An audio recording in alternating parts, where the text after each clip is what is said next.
What is up, XRP community? Good morning. Welcome back to another video. Some really interesting stuff about the general crypto markets. I want to start with this clip from European central banker Christine Lagarde. Take a listen. To maintain, where do we stand? We central bankers, we have been operating as a monetary anchor in relation to the commercial banks and the private money. If we are not in that game, if we are not involved in experimenting, in innovating in terms of digital central bank money, we risk losing the role of anchor that we have played for many, many decades. And we have historical examples of period where the central bank monetary anchor was not there, and that precipitated crisis after crisis. That certainly was the case at the time of the free banking in the 19th century. Do we want to go back to those days? Probably not. I would say certainly not from our vantage point, as a result of which we have to respond to the demand for those digital payments in order to maintain the role of anchor. She talks about the need for a central monetary anchor, and it's a very unique perspective these central bankers have. They only see the positives that come from their systems and none of the negatives. Another interesting story, if you guys have been living under a rock, yesterday Binance, the world's largest crypto exchange, was served by a lawsuit from the CFTC, not the SEC, but the Commodity Futures Trading Commission. And in this lawsuit, some revealing information came out. But an interesting point about CZ Binance, the head of Binance, who everyone thinks is one of the most legitimate leaders in the crypto space. This guy says Binance always likes to scream FUD, just like in the past with OKCoin. It was rumored that OKCoin was just all wash trading bots. CZ, who worked for OKCoin, told everyone it was all FUD. Then he quit working for OKCoin and admitted that it was all true. And it links an article while CZ worked at OKCoin, him denying that there was wash trading and fake volume, and then him right here admitting that there was fake volume and wash trading. And I tweeted out yesterday, this was a mind-blowing fact for me. In this document from Binance's subpoenas, a single trader in the US from Chicago is responsible for 12% of the volume on Binance. Let that sink in. VIP member says, "Hi CZ, I went through a list of affected API clients. It includes a large number of strategic accounts, including a Chicago headquartered trading firm who is currently a top 5 client in 12% of our volume." So the systems were going to go offline, and CZ wanted to give these guys a heads up. Because if you're 12% of Binance's volume, you're trading billions of dollars. And so that is, probably the right thing to do. You want to give that guy a heads up. But just kind of mind-blowing that one trader is 12% of the volume on all of Binance. As always, guys, I give away $10 in XRP every day on the channel. To enter the giveaway, just like the video, subscribe and notifications on, and comment anything in the YouTube comments below. This has been my best month on YouTube, and this channel is nothing without you guys. So thank you for all the continued support on the channel, and I hope you guys do enjoy the content. It means a lot to me.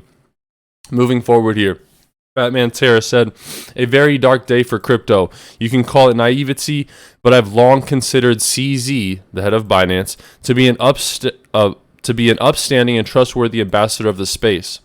Learning that Binance had secret in-house trading accounts and access to proprietary client data is disheartening and jarring."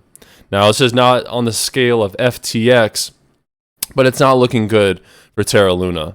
And I told you guys about this project the other few days ago, PulseChain and PulseX. PulseChain's the blockchain.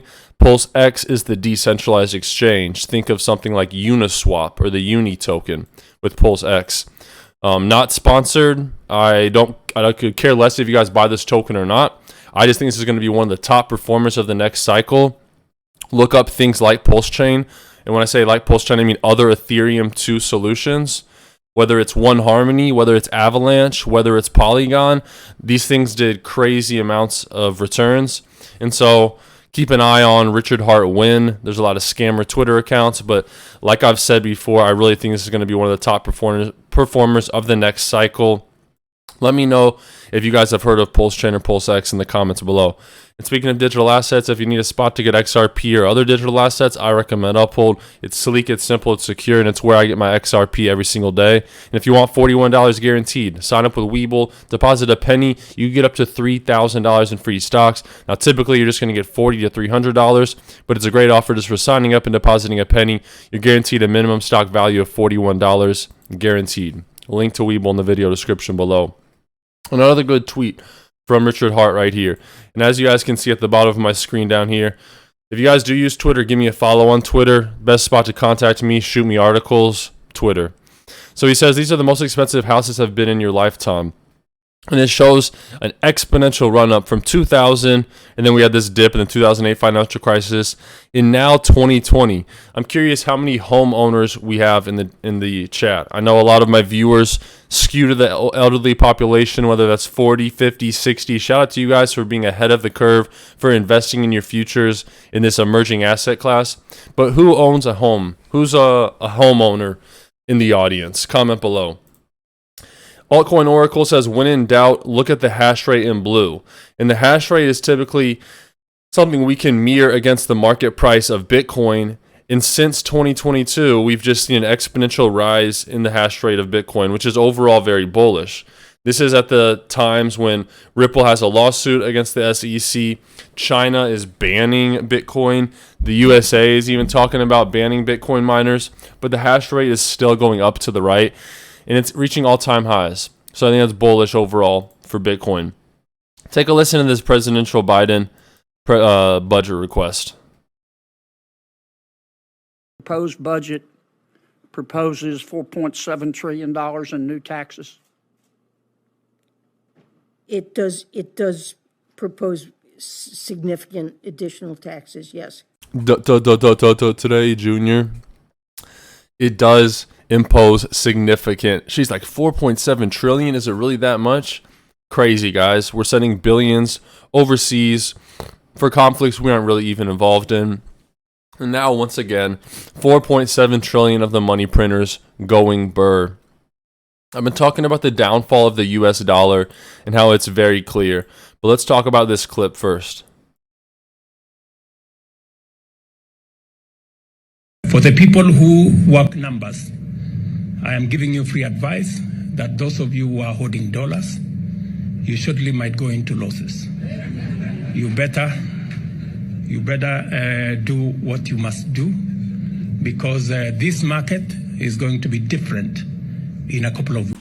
If you are holding dollars, be ready to go to zero. The president of Kenya warning that dollars are going to zero in a couple of weeks. Now, this is just one man, but it is a very alarming statement from someone from a very powerful and influential position. It just goes to show that we are seeing the end of the US dollar, and what comes from that, what arises from that destruction, whether it's a new global international currency, a supranational currency, maybe a bridge asset like XRP, only time will tell. If you guys are still watching the video, comment freedom is coming in the comment section. Everyone that comments freedom is coming.